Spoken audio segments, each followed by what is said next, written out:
നമസ്കാരം. സന്ധ്യാദീപത്തിലേക്ക് എല്ലാ സജ്ജനങ്ങൾക്കും സ്വാഗതം.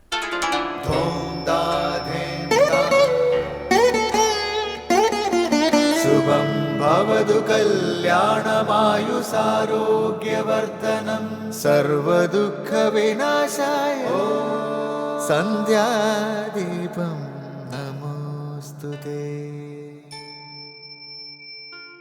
നാമം ജപായനം പുണ്യം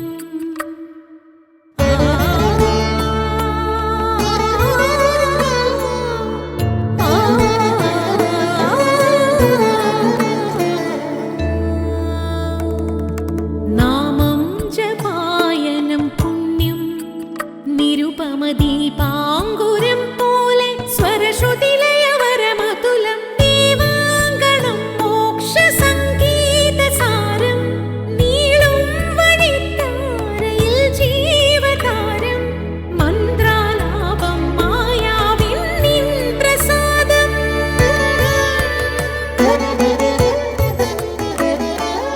ഇരുൾ നീങ്ങിയുണരുന്ന തെളിനാളദീപം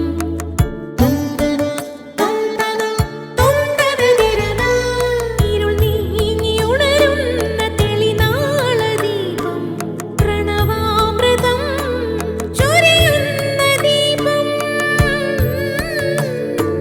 ദീപം ദീപം ദീപം ദീപം സന്ധ്യാദീപം.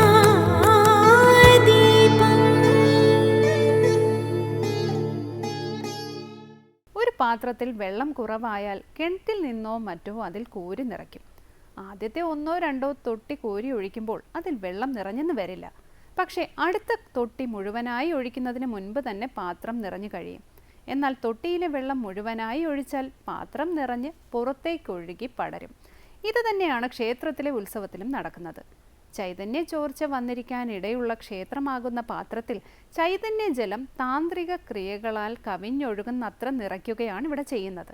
ഉത്സവാവസാനത്തിൽ പള്ളിവേട്ടയുടെ ചടങ്ങിനോടനുബന്ധിച്ച് ആ ചൈതന്യം മുഴുവൻ നാട്ടിലേക്കൊഴുകി നിറയ്ക്കും എന്നാണ് സങ്കല്പം. അങ്ങനെ ക്ഷേത്രം മതിലിനുള്ളിൽ ഒതുങ്ങി നിൽക്കുന്ന മൂലമന്ത്ര സ്പന്ദന ചൈതന്യം ഉത്സവ ദിനത്തിൽ ദേവൻ പുറത്തെഴുന്നള്ളുന്നതോടെ ഗ്രാമത്തിലേക്കൊഴുകുന്നു എന്നാണ് വിശ്വാസം. തുടർന്ന് ശ്രീ കാവാലം ശ്രീകുമാർ പ്രശ്നോത്തര രത്നമാലിക ആലപിക്കുന്നത് കേൾക്കാം.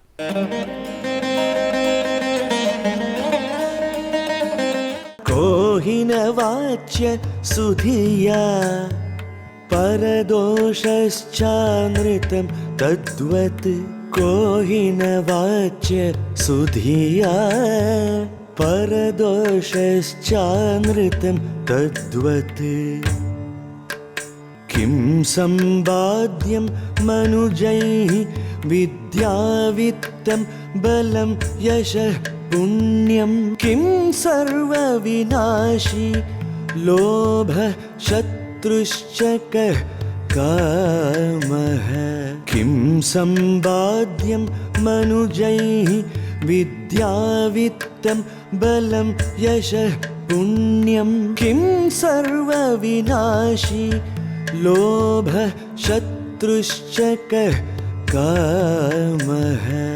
അടുത്തതായി ശങ്കര സ്തോത്രാമൃതം.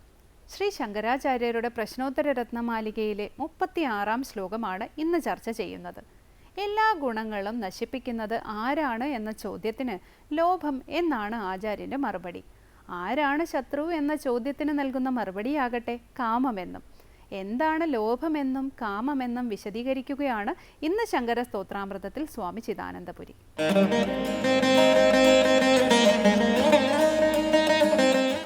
ഓം ഗുരുർബ്രഹ്മാ ഗുരുർവിഷ്ണു ഗുരുർദേവോ മഹേശ്വരഃ ഗുരുസാക്ഷാത് പരം ബ്രഹ്മ തസ്മൈ ശ്രീ ഗുരവേ നമഃ. ഓം സദാശിവസമാരംഭാം ശങ്കരാചാര്യമധ്യമാം അസ്മദാചാര്യപര്യന്താം വന്ദേ ഗുരുപരമ്പരാം. പ്രശ്നോത്തര രത്നമാലികയിൽ 36-ാമത്തെ ശ്ലോകം ആണ് നമ്മൾ ശ്രദ്ധിക്കുന്നത്. അവിടെ മനുഷ്യന്മാരാൽ എന്താണ് സമ്പാദിക്കപ്പെടേണ്ടത് എന്ന് ചോദിച്ചു. മറുപടി പറഞ്ഞു, വിദ്യ, വിത്തം, ബലം, യശഃ, പുണ്യം. ഈ 5 സമ്പത്ത് മനുഷ്യർ സദാ സമ്പാദിക്കണം. അതിനായിരിക്കണം നമ്മുടെ ജീവിതം എന്ന് പറഞ്ഞു. തുടർന്ന് ചോദിക്കുകയാണ്, കഹ സർവഗുണവിനാശി. കഹ സർവഗുണവിനാശി, എല്ലാ ഗുണങ്ങളെയും നശിപ്പിക്കുന്നതാര്, നശിപ്പിക്കുന്നവനാര്? ഇപ്പം നമ്മളിൽ വളരെ പണിപ്പെട്ടിട്ട് നിരന്തരമായ കർമ്മങ്ങളിലൂടെ നമ്മൾ സമാർജിക്കുന്നതാണ് ഗുണങ്ങളെ. ഒരു ഗുണവും ആർക്കും വെറുതെ ലഭിക്കില്ല. അപ്പം നിരന്തരമായ തപസ്സിലൂടെയാണ്, അല്ലെങ്കിൽ നിരന്തരമായ ജീവിത ക്രമീകരണങ്ങളിലൂടെയാണ് നമുക്ക് ഗുണങ്ങൾ, സദ്ഗുണങ്ങൾ വരുന്നത്. എന്നാൽ വളരെ ശ്രദ്ധിച്ചില്ലെങ്കിൽ ആ ഗുണങ്ങളെല്ലാം നഷ്ടമാകും. അതുകൊണ്ട് ആരാണ് ഗുണങ്ങളെ നശിപ്പിക്കുന്നത് എന്ന് മനസ്സിലാക്കണം. അതാണ് ഈ ചോദ്യം. കഹ സർവഗുണവിനാശി, സർവഗുണങ്ങളെയും നശിപ്പിക്കുന്നതാര്? മറുപടി, ലോഭഃ. ലോഭമാണ് എല്ലാ ഗുണങ്ങളെയും ഇല്ലാതാക്കുന്നത്. ലോഭം എന്ന് പറഞ്ഞാൽ അവിടെ 2 ഭാവം ചേർന്നതാണ്. ഒന്ന്, ഇനിയും വേണം, ഇനിയും വേണം, ഇനിയും വേണം എന്നുള്ള അത്യാഗ്രഹം. 2, ഉള്ള സമ്പത്ത് ന്യായമായി ചെലവഴിക്കാൻ മനസ്സില്ലായിക. ഇത് രണ്ടും ചേർന്ന ദോഷമാണ് ലോഭം. എത്ര തന്നെ ഭൗതിക സമ്പത്ത് ലഭിച്ചാലും മതിയാവാതെ ഇനിയും വേണം, ഇനിയും വേണം എന്നുള്ള ആഗ്രഹം. ആ ആഗ്രഹം വർദ്ധിച്ചു കഴിഞ്ഞാൽ നമ്മൾ അരുതാത്തതെല്ലാം ചെയ്യും. ധാർമ്മികമായി എന്തെല്ലാം ഒഴിവാക്കേണ്ടതാണോ ചെയ്യരുതാത്തതാണോ അവയെ മുഴുവൻ ചെയ്യും. കാരണം എങ്ങനെയെങ്കിലും സമ്പദൈശ്വര്യങ്ങൾ നേടണം. അതിനെന്ത് ചെയ്താലും തകരാറില്ല. ഏത് വഴിവിട്ട ജീവിതക്രമം പാലിച്ചാലും തകരാറില്ല. എനിക്ക് വസ്തുവകകൾ ഉണ്ടായാൽ മതി. അപ്പോൾ ലോഭം നമ്മളെ കൊണ്ട് അരുതാത്തത് ചെയ്യിപ്പിക്കും. അതെല്ലാ ഗുണങ്ങളെയും ഇല്ലാതാക്കും. അതുപോലെ തന്നെയാണ് ന്യായമായി ചെയ്യേണ്ടത് ചെലവഴിക്കാൻ തോന്നായിക. കയ്യിലുള്ള സമ്പത്ത് ന്യായമായി ചെലവഴിക്കാൻ തോന്നായിക. അതും ലോഭത്തിൻ്റെ മറ്റൊരു ഭാവമാണ്. സമ്പത്ത് സത്കർമ്മങ്ങൾക്ക് വിനിയോഗിക്കാൻ വേണ്ടിയിട്ടാണ്. എന്നിട്ടെന്തിനാണ് നമുക്ക് സമ്പത്ത്? വ്യവഹാരസിദ്ധിക്കാണ് സമ്പത്ത്. ആ വ്യവഹാരങ്ങൾക്ക് വിനിയോഗിക്കാൻ തോന്നില്ല, ആവശ്യത്തിന് ഉപയോഗിക്കാൻ തോന്നില്ല ലോഭം വരുമ്പോൾ. അപ്പോൾ പുരുഷാർത്ഥങ്ങളുള്ള പ്രവൃത്തി ഇല്ലാതാവും, ഇപ്പോൾ സദ്ഗുണങ്ങളില്ലാതാവും. അപ്പം അതുകൊണ്ട് മനുഷ്യൻ്റെ എല്ലാ ഗുണങ്ങളെയും ഇല്ലാതാക്കുന്നത് ലോഭമാണ്. ഉടനെ അടുത്ത ചോദ്യം വരികയാണ്, ശത്രുശ്ച കഹ. ശത്രു കഹ, ആരാണ് ശത്രു? ആരാണ് ശത്രു? അപ്പോൾ ശത്രു നമുക്ക് അഹിതം ചെയ്യുന്നവരാണല്ലോ. സാധാരണ അങ്ങനെയാണ് മനസ്സിലാക്കി വയ്ക്കുന്നത്. നമുക്ക് അഹിതം ചെയ്യുന്നവരാണ് ശത്രുക്കൾ. ഇവിടെ പറയുകയാണ് കാമഹ. കാമമാണ് ശത്രു. ആഗ്രഹം സുഖത്തിന് കാരണമാകുമെന്ന സങ്കല്പത്തോടു കൂടി ഇപ്പോൾ പ്രാപ്തമല്ലാത്ത വസ്തുക്കളെ നമ്മൾ പ്രാപിക്കാൻ ആഗ്രഹിക്കുന്നതിനാണ് കാമം എന്ന് പറയുന്നത്. അപ്പോൾ പ്രാപ്തമല്ലാത്ത വസ്തു സുഖത്തിന് കാരണമാക്കും എന്ന നിലയ്ക്ക് നമ്മൾ ആഗ്രഹിക്കുമ്പോൾ അതിന് പറയുന്ന പേരാണ് കാമം. ഈ കാമം മനുഷ്യനെ കൊണ്ട് അരുതാത്തത് മുഴുവൻ ചെയ്യിപ്പിക്കും. ഇവിടെ വളരെ ശ്രദ്ധേയമായൊരാശയം, സാമാന്യ ലോകത്തോട് കാമം ഒട്ടും വേണ്ടെന്ന് പറയാൻ പാടില്ല. നമ്മുടെ ജീവിതത്തെ മുന്നോട്ട് നയിക്കുന്നത് കാമമാണ്. ഈ സമാജത്തെ നിലനിർത്തുന്നത് കാമമാണ്. അല്ല എന്ന് പറയാൻ ഒക്കില്ല. അപ്പോൾ കാമം എപ്പോഴാണ് ശത്രുവായി തീരുന്നത്? എത്ര കാലം വരെ കാമം മിത്രമാണ്? ഈ വിഷയം നമ്മൾ പരിചിന്തനം ചെയ്യേണ്ടി വരും. അപ്പോഴാണ് ഭഗവത് വാക്യം നമ്മുടെ മനസ്സിലേക്ക് വരുന്നത്. ധർമാവിരുദ്ധോ ഭൂതേഷു കാമോസ്മി ഭരതർഷഭ. ഹേ അർജുന, ധർമ്മത്തിന് വിരുദ്ധമല്ലാത്ത കാമം ഞാനാകുന്നു. ധർമ്മത്തിന് അനുകൂലമായ കാമം ഞാനാകുന്നു. അപ്പം എന്താ താത്പര്യം? കാമം ധർമ്മത്തിനനുസൃതമായിരിക്കണം. ധർമ്മത്തിനനുസൃതമായ കാമം അപകടകാരിയല്ല. ധർമ്മത്തിനനുസൃതമായ കാമം ആവാം. എന്നാൽ എപ്പോഴാണോ കാമം ധർമാനുസൃതമല്ലാതാകുന്നത് അപ്പോൾ അത് ദുഃഖപ്രദമാകും, അനർത്ഥകരമാകും. ആ നിലയ്ക്ക് വേണം ഇവിടെ കാമമാണ് ഏറ്റവും വലിയ ശത്രു എന്ന് പറഞ്ഞതിനെ മനസ്സിലാക്കാൻ. കാമം ധർമ്മത്താൽ നിയമിതമല്ലാതെ വരുമ്പോൾ അനിയന്ത്രിതമാകും. അനിയന്ത്രിതമാകുമ്പോഴോ അത് അരുതാത്ത എല്ലാ കാര്യങ്ങളും നമ്മളെ കൊണ്ട് ചെയ്യിപ്പിക്കും. ഉള്ളിലിരുന്ന് കാമം നമുക്ക് പ്രേരണ നൽകി ഒരിക്കലും ചെയ്യരുതാത്തത് ചെയ്യുകയും പറയരുതാത്തത് പറയുകയും ഒക്കെ ചെയ്യും നമ്മൾ. അങ്ങനെ വരുമ്പോൾ അധർമ്മം വർദ്ധിച്ച് നമ്മൾ പുരുഷാർത്ഥങ്ങളിൽ നിന്ന് വീണു പോകുമെന്ന് മാത്രമല്ല, മാനുഷികത പോലും മനുഷ്യത്വം പോലും നമുക്കില്ലാതാകും. അതുകൊണ്ട് പറയുകയാണ് ശത്രുവാരാണ്? കാമമാണ്. അപ്പോൾ ഇവിടെ ധർമ്മവിരുദ്ധമായ കാമം. ഇനി ഈ കാമത്തെ സംബന്ധിച്ച് പൂർവാചാര്യന്മാർ പറഞ്ഞു തരുന്ന ക്രമം ധർമ്മത്തിനനുസരിച്ച് ധനം സമ്പാദിക്കുക, ആ ധനം അനുവദിക്കുന്നത്ര കാമിക്കുക എന്നാണ്. പുരുഷാർത്ഥങ്ങളുടെ ക്രമത്തിൽ ധർമാർത്ഥ കാമ മോക്ഷങ്ങൾ എന്നാണ് നമ്മൾ പുരുഷാർത്ഥങ്ങളെ പറയാറ്.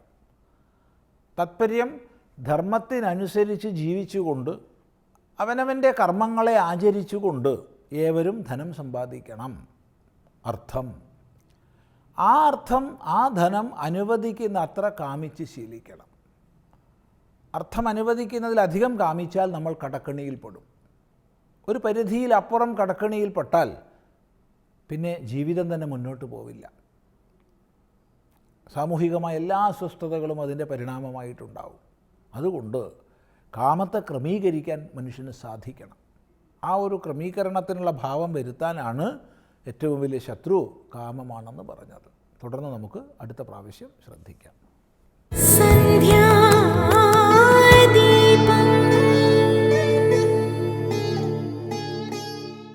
അടുത്തതായി സനാതനധർമ്മം.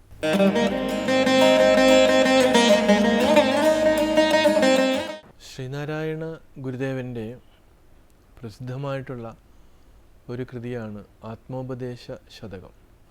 ആ ആത്മോപദേശ ശതകത്തിൽ ഗുരു ഉലകർ ഉറങ്ങി ഉണർന്ന് ചിന്ത ചെയ്യുന്ന സമയത്തൊക്കെ അണയാതെ നിൽക്കുന്ന വിലമതിക്കാനാകാത്ത ഒരു വിളക്കിനെ കുറിച്ച് സൂചിപ്പിക്കുന്നുണ്ട്. ആ വിളക്കിനെ കണ്ട് പോകണം എന്ന് ഗുരു പറയുകയാണ്. ഉലകർ എന്ന് പറയുന്നത് നമ്മളെപ്പോലെയുള്ള സാധാരണ വ്യക്തികളെയാണ്. അവർക്ക് മറ്റ് ചിന്തകളൊന്നുമില്ല. അവർക്ക് ഭൗതികമായിട്ടുള്ള കുറേ ആവശ്യങ്ങളുണ്ട്. ആ ആവശ്യങ്ങളൊക്കെ നിറവേറ്റി മുന്നോട്ട് പോകണം. അവരുറങ്ങുന്നു, ഉണരുന്നു, ഒരുപാട് കാര്യങ്ങളൊക്കെ ചെയ്യുന്നു. ഉലകർ ഉറങ്ങി ഉണർന്ന് ചിന്ത ചെയ്യും, പലതും ഇതൊക്കെയും ഉറ്റുപാർത്ത് നിൽക്കും. അപ്പോൾ ഇതിനെയൊക്കെ ഉറ്റുപാർത്ത് നിൽക്കുന്ന, വിലമതിക്കാൻ പറ്റാത്ത, അത് ഒരിക്കലും തെളിയാത്ത, അതിന് തെളിക്കാത്ത, അണയാത്ത ഒരു വിളക്കാണ്. സ്വയം പ്രകാശമാണ്. ആരും അത് തെളിച്ചതല്ല.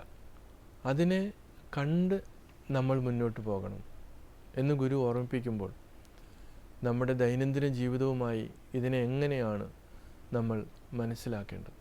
പൊതുവേ കുറച്ച് ആധ്യാത്മികത എന്ന് പറയുമ്പോൾ പലർക്കും ഒരു തോന്നലുണ്ട്, ഇതൊക്കെ വയസ്സാകുന്ന കാലത്ത് നോക്കേണ്ട ഒന്നാണ്. അതുതന്നെയാണ് ഏറ്റവും തെറ്റായിട്ടുള്ള ഒരു അറിവ്. നമ്മുടെ പ്രശ്നങ്ങൾ ഇവിടെ നിലനിൽക്കുമ്പോൾ തന്നെ ആ പ്രശ്നങ്ങളെ എങ്ങനെ നമുക്ക് ദൂരീകരിക്കാം, ഇതാണ് ശരിക്കുള്ള ആധ്യാത്മികത. ഇവിടെ ഗുരു അതാണ് സൂചിപ്പിക്കുന്നത്. സാധാരണ ജീവിതത്തിൽ നമ്മൾക്ക് ഒരു വെളിച്ചമായി പ്രശ്നങ്ങളെ നമ്മൾക്ക് അതിജീവിക്കുവാൻ വേണ്ടുന്ന പ്രചോദനം ഉണ്ടാക്കിയെടുക്കേണ്ട ഒന്നിനെക്കുറിച്ചാണ്. അത് നമ്മളുടെ ഓരോരുത്തരുടെയും ജീവിതത്തിൽ നമുക്ക് കാണാം. പലതും നമ്മൾ ചെയ്യുമ്പോഴും അതിനൊക്കെ സാക്ഷിയായിട്ട് എല്ലാത്തിനെയും പ്രകാശിപ്പിച്ചുകൊണ്ട് ഇരിക്കുന്ന വിളക്കാണ്. അത് വെളിയിലല്ല ഇരിക്കുന്നത്, നമ്മുടെ ഓരോരുത്തരുടെയും ഹൃദയത്തിലാണ്. ഈ ഹൃദയത്തിൽ കുടികൊള്ളുന്ന ആ വെളിച്ചത്തെ, ആ പ്രകാശത്തെ, ആ ചൈതന്യത്തെ കണ്ടു വേണം മുന്നോട്ട് പോകാനെന്നാണ്. കാരണം മറ്റു പലതും മാറിക്കൊണ്ടിരിക്കുന്നതാണ്. അത് നിരന്തരമായിട്ടുള്ള മാറ്റങ്ങൾ, ഇപ്പോൾ നമ്മളുടെ ഇന്ദ്രിയങ്ങളായാലും മനസ്സായാലും ബുദ്ധിയായാലും ഇതൊക്കെ നിരന്തരം മാറിക്കൊണ്ടിരിക്കുകയാണ്. പക്ഷേ ഈ മാറ്റങ്ങളെ തിരിച്ചറിയുന്നത്, ഇതിനെ മാറാതെ കണ്ടുകൊണ്ടിരിക്കുന്ന ആ ഒരു ചൈതന്യമാണ്. അതിനെ തന്നെയാണ് ദൈവമെന്ന് പറയുന്നത്, ബ്രഹ്മമെന്ന് പറയുന്നത്. പല രൂപത്തിലും പല ഭാവത്തിലും പല നാമത്തിലും അതറിയപ്പെടുന്നുണ്ട്. അപ്പോൾ ഇവിടെ മനുഷ്യൻ്റെ ആത്യന്തികമായിട്ടുള്ള അന്വേഷണം ചെന്ന് നിൽക്കുന്നത് ഈ നിശ്ചലമായിട്ടുള്ള ആ ഒരു അവസ്ഥയിലാണ്. അതായത് മനസ്സിൻ്റെ ഈ ആവശ്യമില്ലാത്ത ചലനങ്ങൾ, അതിൻ്റെ അസ്വസ്ഥതകൾ ഒക്കെ അതിനെ നിരീക്ഷിക്കുമ്പോൾ സ്വാഭാവികമായും നിലയ്ക്കുകയാണ്. ഈ മനസ്സിൻ്റെ അസ്വസ്ഥമായിട്ടുള്ള ഭാവങ്ങളെ ഇല്ലാതാക്കുക എന്നുള്ളത് തന്നെയാണ് നിരന്തരമായിട്ടുള്ള ജപത്തിലൂടെയും ധ്യാനത്തിലൂടെയും മനസ്സിൻ്റെ നിരീക്ഷണത്തിലൂടെയും നമുക്ക് ലഭിക്കുന്നത്. പലപ്പോഴും ഈ ഒരു നിരീക്ഷണ സ്വഭാവം ഇല്ലാത്തത് കൊണ്ട് തന്നെയാണ് മനസ്സ് അലഞ്ഞു തിരിഞ്ഞ് പോകുന്നത്. മനസ്സിനെ നമ്മൾ നിരീക്ഷിക്കുക, അതൊരു വലിയൊരു ധ്യാന പ്രക്രിയ തന്നെയാണ്. പക്ഷേ നമുക്ക് സാധിക്കുന്നില്ല. അത്രമാത്രം മനസ്സ് വേവറിംഗ് ആണ്. മനസ്സിൻ്റെ അതിശക്തമായിട്ടുള്ള ആ ഒരു ചടുലമായ ചാട്ടം, അത് എല്ലാവരുടെയും താളം തെറ്റിച്ചു കളയാണ്. നിരന്തരമായിട്ട് ഗീത സൂചിപ്പിക്കുന്ന പോലെ അഭ്യാസേനതു കൗന്ദേയ വൈരാഗ്യേണ ച ഗൃഹ്യതേ. നിരന്തരമായിട്ടുള്ള അഭ്യാസം കൊണ്ടും വൈരാഗ്യം കൊണ്ടും മാത്രമേ ഈ മനസ്സിനെ നമുക്ക് നിയന്ത്രണത്തിൽ കൊണ്ടുവരാൻ പറ്റുള്ളൂ. അത് കടുംപിടുത്തം പിടിച്ചിട്ടല്ല, മറിച്ച് മനസ്സിനെ വളരെ സാവധാനം അറിവ് ഉപയോഗിച്ച് നമ്മളതിനെ നമ്മുടെ കസ്റ്റഡിയിലേക്ക് കൊണ്ടുവരണം. അറിവ് മാത്രമാണ് അതിന് ഒരേ ഒരു പോംവഴി. പലരും അടിച്ചമർത്താൻ ശ്രമിക്കാറുണ്ട്. അവിടെ അതിശക്തമായി അത് വെളിയിലേക്ക് ചാടി വരും. അതുകൊണ്ട് വളരെ ക്ഷമയോടെ ശാന്തതയോടെ നിരീക്ഷിച്ച് അറിവ് ഉപയോഗിച്ച് നമ്മൾ മനസ്സിനെ കീഴ്പ്പെടുത്തുക എന്നുള്ളതാണ്. അതിന് നമുക്ക് സാധിക്കട്ടെ.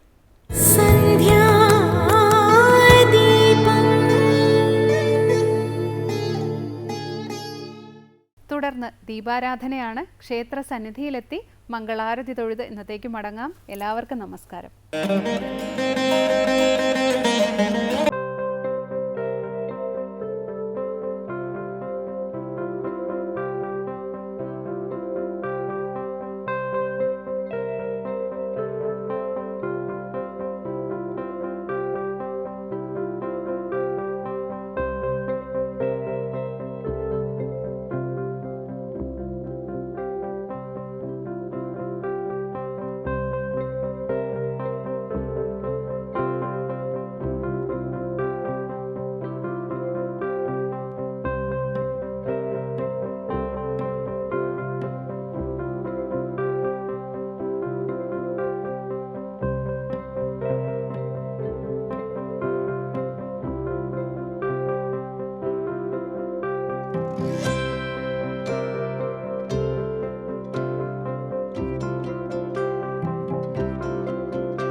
നീലമയിൽ പുറം ഏറിവ വേലനെ അമ്മയ്ക്കും അച്ഛനും അരുമയബാലനെ നീലമയിൽ പുറം ഏറിവ വേലനെ അമ്മയ്ക്കും അച്ഛനും അരുമയബാലനെ ആധാരമേ നിന്റെ പാതാരവിന്ദമേ ആധാരമേ നിന്റെ പാതാരവിന്ദമേ നാഥ തുണയ്ക്കേണേ നീയാണൊരാശ്രയം നീലമയിൽ പുറം ഏറിവ വേലനെ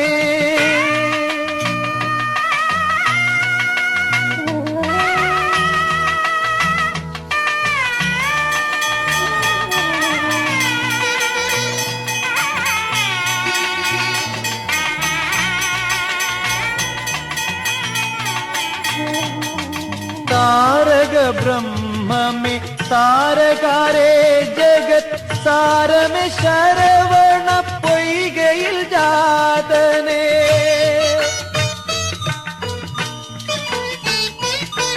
താരക ബ്രഹ്മമേ താരകാരേ ജഗത് സാരമേ ശരവണ പൊയ്കയിൽ ജാതനേ കാർത്തിക കന്യകൾ പോറ്റിയ കുമരനെ മനസ്സിലെ മയിൽ പുറത്തിരുന്നു നീ പറന്നു